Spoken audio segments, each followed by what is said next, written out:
The whole world, Europe in particular, is in pain as it witnesses an unexpected war fabricated single-handedly by a dictator who wants to subvert the geopolitical order in our continent.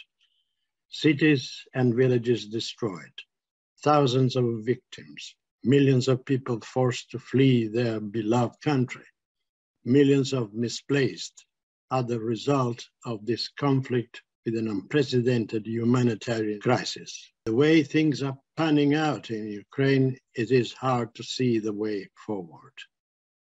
The news from the battlefield, the diplomatic noises off, the emotion of the grieving and displaced, all of this can be overwhelming. Observers have speculated on how this conflict in Ukraine might play out.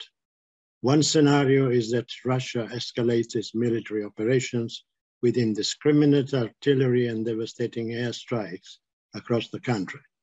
Despite brave resistance, Kyiv may fall within days. The present government may be toppled and replaced with a Russian tailored one.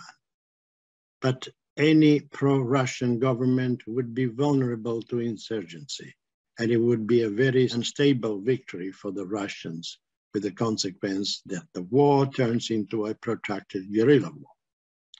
On the diplomatic front, solutions seem quite impossible, as NATO is not prepared to grant any concessions to Putin. The other scenario in the long run could be that the heavy economic sanctions imposed on Russia bite really hard. Mr. Putin could lose popular support, thus leading to a popular revolution from within. Russia's military, political, and economic elite may turn against him. For the people who have benefited from Mr. Putin no longer believe he can defend their interests.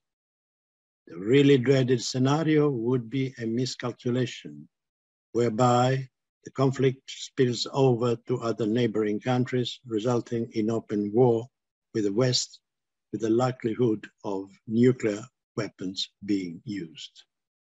Whatever the outcome, Russia's relationship with the outside world would be different for years to come. Putin has decreed his total isolation. In the meantime, the number of refugees have topped the 1.5 million, while thousands of Ukrainians are trapped in underground shelters.